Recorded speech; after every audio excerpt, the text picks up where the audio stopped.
After progressing through the dim cave for a while, they finally came upon an exit.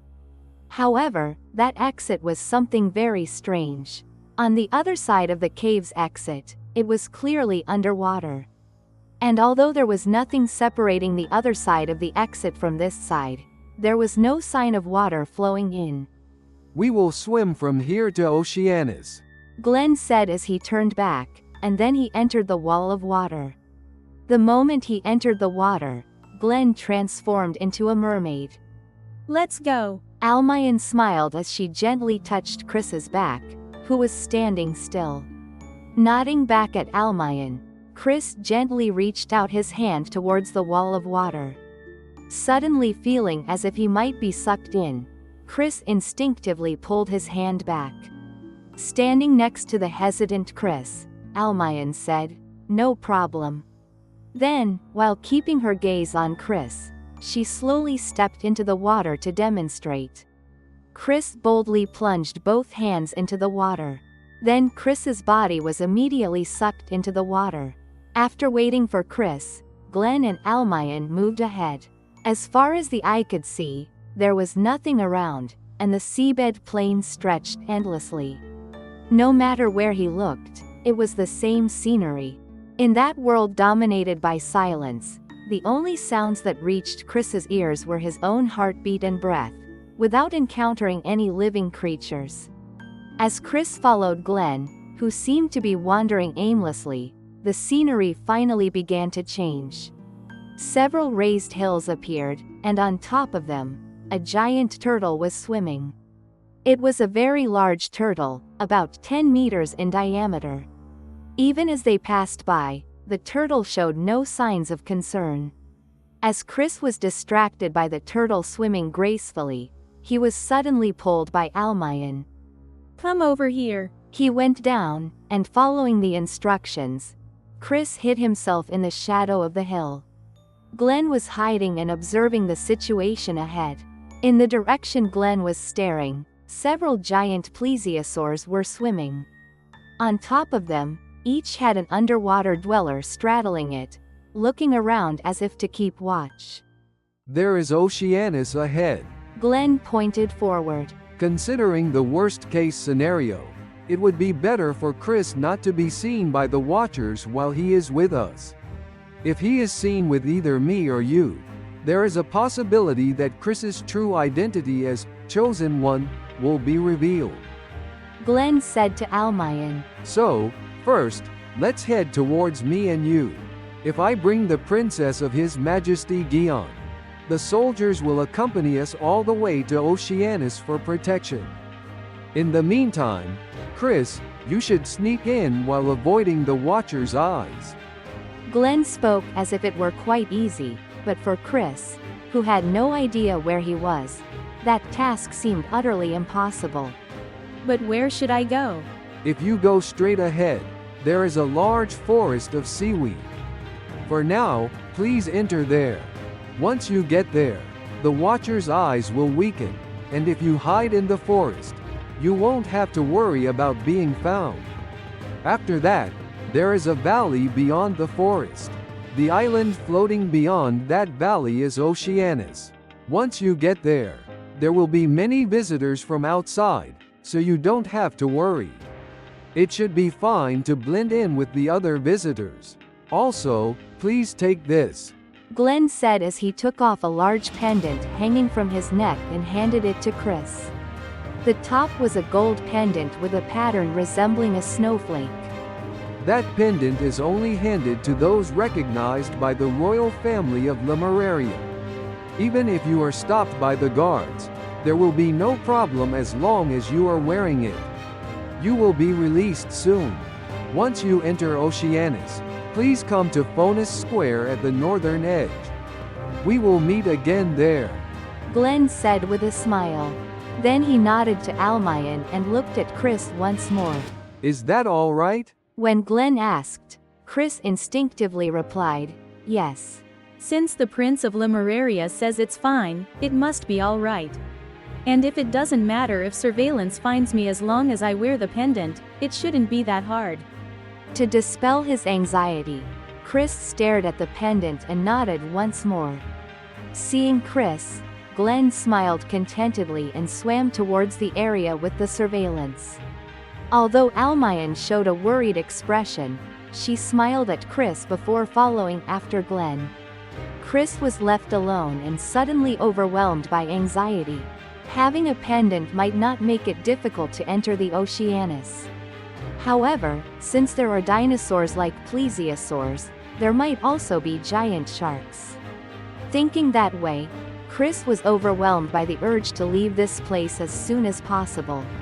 As Glenn approached the boundary of Oceanus, the soldiers lined up in front of him, unable to hide their surprise. Glenn gave a light greeting and introduced Almayan. When the soldiers learned that Almayan was the princess of King Gion of Atlias, they bowed deeply with a polite demeanor. They surrounded the two of them and followed as guards without leaving anyone behind. Taking advantage of the moment when the surveillance was distracted, Chris immediately followed after them.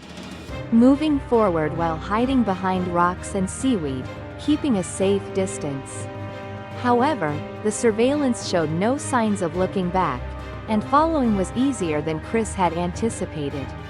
After a while, he came out into a vast forest filled with seaweed. Glenn and Almayan are moving straight through the forest, surrounded by soldiers. As Glenn had told him, Chris landed in the forest of seaweed. Each piece of seaweed is enormous, with even the smallest ones being several times taller than Chris. While paying attention not to lose sight of Glenn and the others, Chris quietly moved through the forest of seaweed. Just as he was feeling relieved that he seemed to be making his way to Oceanus without any issues, he suddenly sensed something approaching from behind. When he instinctively turned around, he saw the figure of a giant monster resembling a crocodile, charging at him with its mouth wide open. Twisting its long tail, it charged in like a torpedo. Chris ran away in a panic. He could no longer afford to care about the surveillance's eyes. He swam desperately, weaving through the seaweed.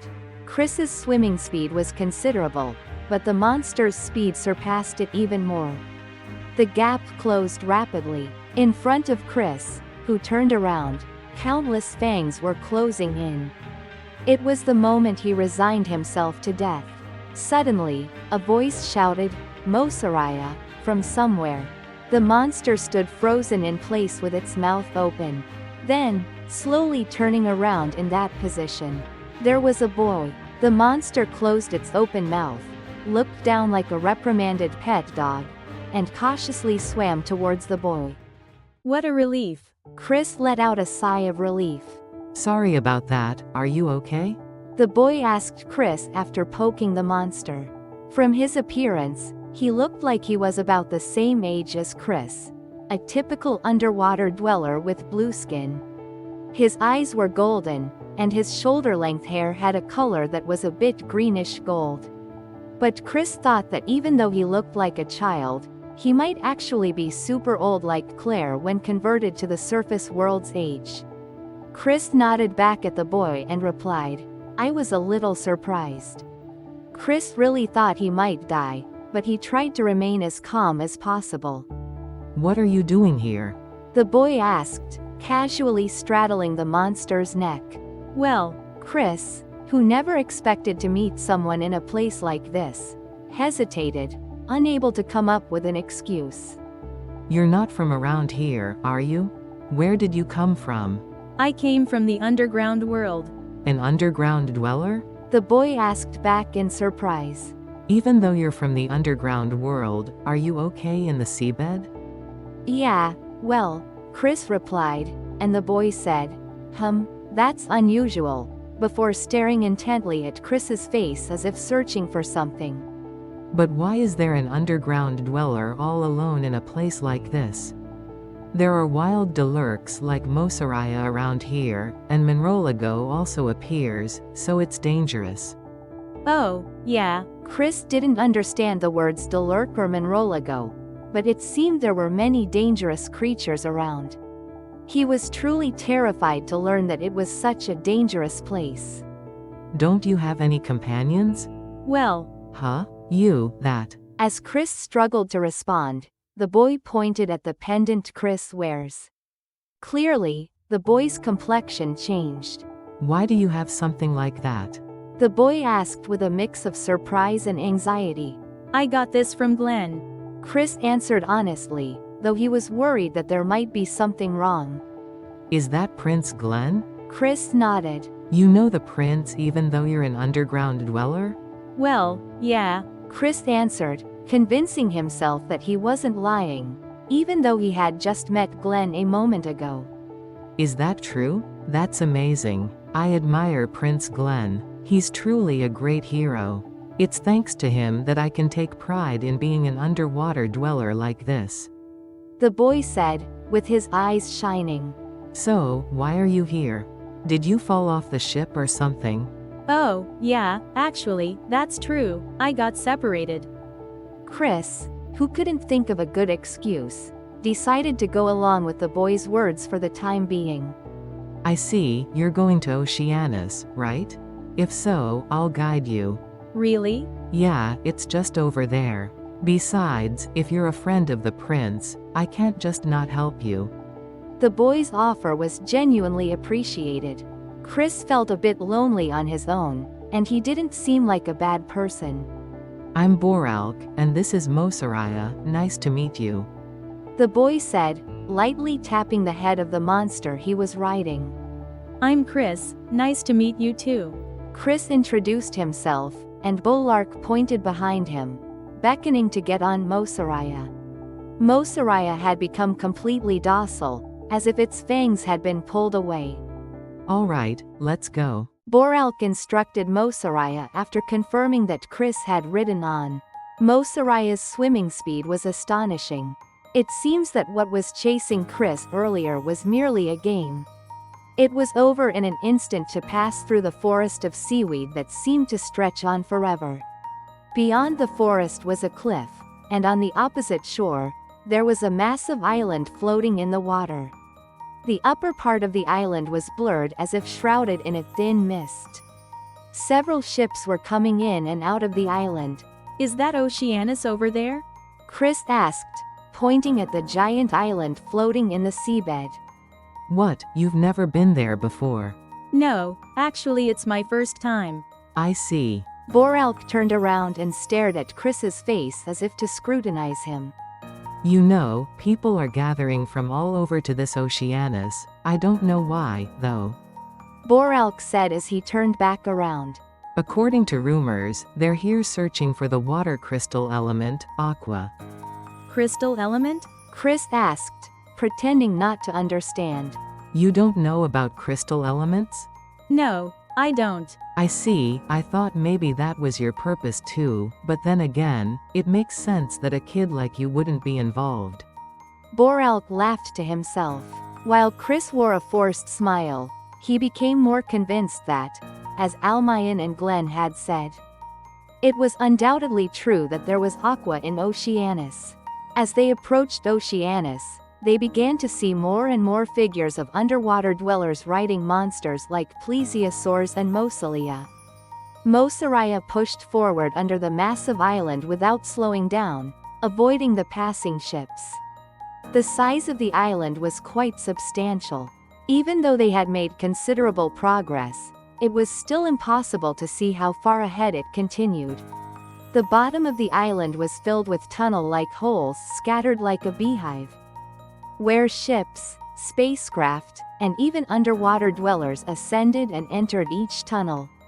After progressing for a while, Mosariah finally began to ascend towards one of the tunnels. The light streaming in from the exit illuminated the inside of the tunnel in a bright green hue.